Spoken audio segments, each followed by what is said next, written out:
प्रदोष सोमवार एक ही दिन पड़ रहा है। यहाँ के लोग त्रिवेणी का स्नान करने के लिए प्रयाग जाते हैं, पर मेरे भोलेनाथ ने पूरी त्रिवेणी यहीं बना दी है। सोमवार की प्रदोष पड़ती है तो शंकर भगवान कैलाश पर निवास करते हैं। हमारे यहाँ कहते हैं सोमवार की जो प्रदोष पड़ती है वो इच्छा पूर्ति करती है। मान लो आप प्रदोष का व्रत नहीं कर सकते, आप अगर व्रत नहीं कर सकते तो प्रदोष के दिन, प्रदोष काल में शाम का समय सूर्यास्त का कुछ पल, कुछ घड़ी के पहले से लेकर बाद तक का प्रदोष काल के अंतर्गत आप शंकर जी के मंदिर में जाकर 1 लोटा पानी, 5 बेलपत्र भी अगर समर्पित करते हैं तो संपूर्ण प्रदोष का फल आपके भाग्य में प्रबल हो जाए। एक निवेदन सभी श्रोता बहन भाइयों से, कथा आस्था चैनल पर जो सुन रहे हैं, फेसबुक यूट्यूब पर जो सुन रहे हैं और पंडाल में बैठकर जो सुन रहे हैं, जिस दिन दिल से हारो ना, थोड़ी तकलीफों में अगर घिर जाओ, तकलीफें आ जाए, कष्ट आ जाए, तकलीफें जिस दिन तुम्हारे भीतर बहुत ज्यादा मात्रा में आ जाए, उस दिन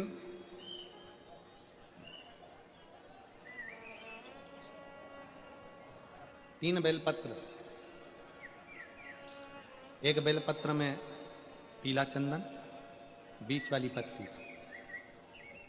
जिस दिन तुम्हें लगे कि मैं बहुत दुखी चल रही हूं और मेरा काम हो ही नहीं रहा, बहुत तकलीफ की जिंदगी चल रही है, कोई हाथ पकड़ने वाला नहीं है, कोई संभालने वाला नहीं है और बहुत तकलीफ हो रही, बहुत तकलीफ।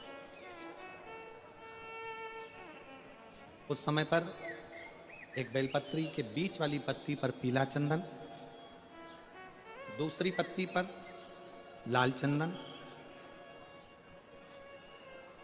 और तीसरी पत्ती पर 11 चावल गीले, पानी में उसको थोड़ा सा भिगो लें या धो लें, 11 चावल गीले शिव जी की उस पत्ती पर रखिए।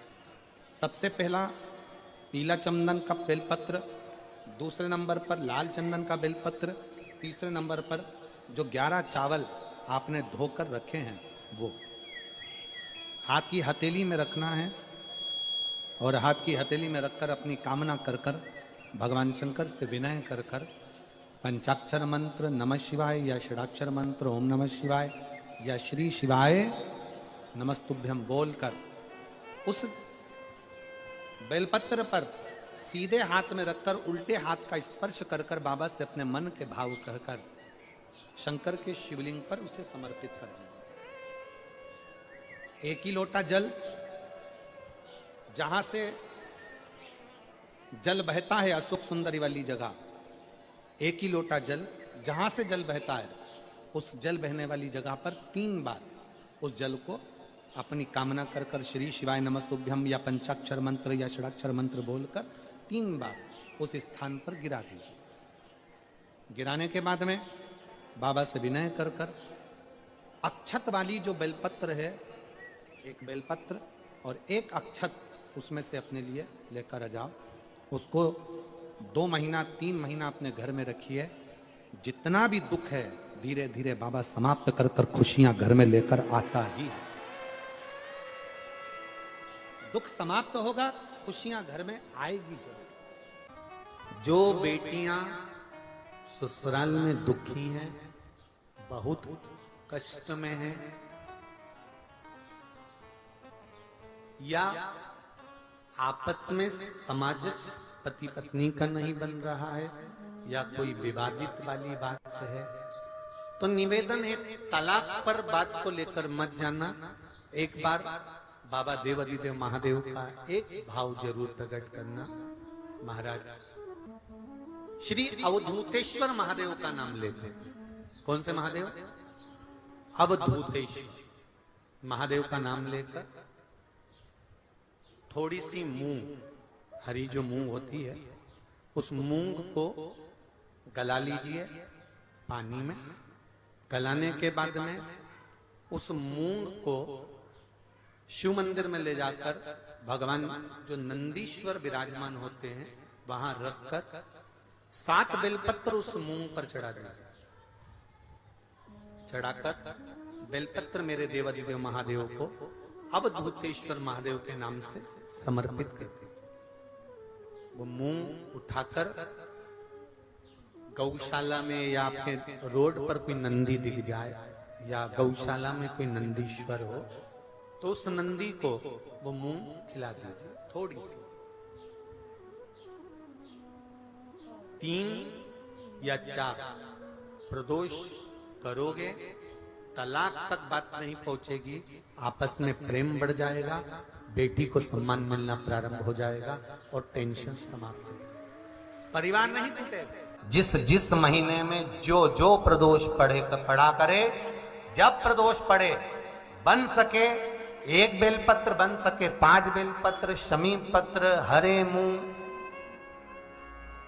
हरा मुंह बेलपत्र, एक कलश के अंदर थोड़ा सा पानी लेकर 1 बेलपत्र, हरा मूंग, शमी पत्र डालकर और उसमें थोड़ा सा गुड़ डालकर भगवान शिव का स्मरण कर कर प्रदोष काल में, मान लो कोई काम आपका बहुत जरूरी है, बहुत दिनों से आप थक गए हैं, नहीं हो रहा, कर्जा बढ़ रहा है, धन नहीं आ रहा, व्यापार नहीं चढ़ रहा, या कोई समस्या बहुत प्रबल है, कोई एग्जाम में बैठ रहे हो नहीं हो रहा, परीक्षा भी दे दी है, रिजल्ट आने ही वाला है, तो भी प्रदोष काल में, प्रदोष के समय वो जल मूंग, शमी पत्र और बेलपत्र और गुड़ का शंकर के शिवलिंग को समर्पित करना प्रारंभ कर दो।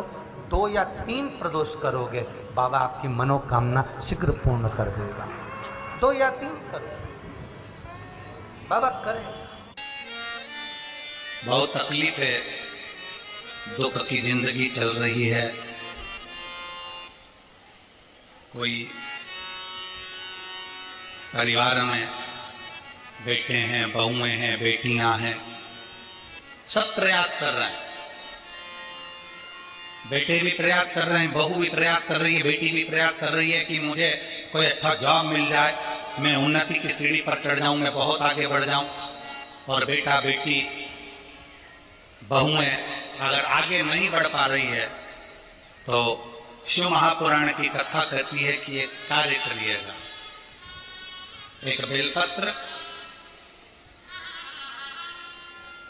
बेलपत्र लीजिए और 7 चावल के दाने इस बेलपत्र के मध्य वाली पत्ती पर रख लीजिए। जो बेटा बेटी बहुत प्रयास कर रहे हो, बहुत कंपटीशन एग्जाम दे रहे हो, बहुत मेहनत कर रहे हो और उसके बाद भी बहुओं का, बेटियों का, बेटों का अगर कहीं जॉब नहीं लग रहा और कहीं सिलेक्शन हो ही नहीं रहा और बहुत हार चुके हैं, तब एक बेलपत्र 7 चावल के दाने मध्य पत्ती पर 7 चावल के दाने, एक घिसे हुए चंदन की गोली, पीला चंदन को घिस कर उसकी एक गोली बनाई, एक गोली गोल कर शिवपिंडी जैसी, शिवलिंग जैसी गोली बनाकर उस चावल के दाने पर रख लो। एक स्थान पर रखकर घर के अंदर ही उसका पूजन कर लो। और पूजन करना है वही जो आप घर में सामग्री, आपके रोली, चावल, मोली, हल्दी, उससे पूजन कर कर, दिए से आरती कर कर, ऐसी कैसी ही बेलपत्र अशोक सुंदरी वाली जगह पर, थोड़ा समझिएगा, अशोक सुंदरी वाली जगह मतलब जहां से पानी बह रहा है उस ओर इस डंडी को रखना और ऐसी कैसी पत्ती अशोक सुंदरी वाली जगह पर रख दीजिए। ये किसी भी प्रदोष के दिन या किसी भी सोमवार की अष्टमी के दिन या किसी भी विशेष शिवरात्रि के दिन आप ये एक बार केवल करना है और अपने मन की कामना कर कर उसको रखकर बाबा को घी का 2 दिया लगाकर आ जाना है। मेरा भोलेनाथ आपका हाथ पकड़कर आपको कंपटीशन एग्जाम में विजय दिलाएगा। पर मेहनत करना नहीं छोड़ना, परिश्रम करना नहीं छोड़ना, संघर्ष करना मत छोड़ना। अपनी मेहनत को 4 गुना करना है, अपने परिश्रम को 4 गुना करना है, अपने कर्म की लगन को बढ़ाना है। जितने घंटे पढ़ाई करते थे उससे 2 घंटा और बढ़ाओ, जितनी मेहनत करते थे उससे 4 घंटा की मेहनत और बढ़ाओ। और साथ में 7 अक्षत एक चंदन, पीले चंदन की एक शिवलिंग जैसी आकृति, छोटा सा शिवलिंग जैसा भाग रखकर घर में उसका पूजन कर कर, घी का दिया से आरती लगाकर, बाबा की आराधना कर कर, दिल से कामना कर कर बाबा से वो ले जाकर ऐसे के सही पत्ता अशोक सुंदरी वाली जगह, अशोक सुंदरी की जगह जानते हो? ये जो जगह है, ये जो जगह दिख रही है, मेरा निवेदन है चैनल वालों से थोड़ा उसको दिखाने का प्रयास करें। ये जो जगह है, ये शिवलिंग है, इधर शिवलिंग है, और शिवलिंग के साइड में जो जगह होती है जहां से पानी बहता है उसको अशोक सुंदरी की जगह कहते हैं। तो इस स्थान पर इस बेलपत्र को, इस बेलपत्र की डंडी पानी बहते समय, बेलपत्र की डंडी है वो पानी बहने के स्थान पर हो, उसको रख दीजिए। 2 घी के दिए लगाकर, और घी के दिए का स्मरण करें। दोनों दिए गोल बत्ती के नहीं होंगे, दोनों दिए लंबी बत्ती के नहीं होंगे। जो 2 दिए आप लगाएंगे, एक गोल बत्ती का होगा, एक लंबी बत्ती का होगा। गोल बत्ती क्या बोलते हैं यहाँ पर? फूल बत्ती। यहाँ फूल बत्ती बोलते हैं, तो गोल बत्ती मतलब फूल बत्ती, और लंबी बत्ती, लंबी वाली बत्ती। 2 दिए लगाना है, एक जगत जननी का, एक बाबा विश्वनाथ का। दोनों दिए आप रखकर बाबा को प्रार्थना कर कर दिल से आइए, मेरा शंकर आपकी कामना पूर्ण करेगा, और पत्र व्यासपीठ पर जरूर आए अवश्य। शिव को प्रिय है पुष्प में आंक का पुष्प, जो आंकड़े का पुष्प होता है शंकर को बड़ा प्रिय है।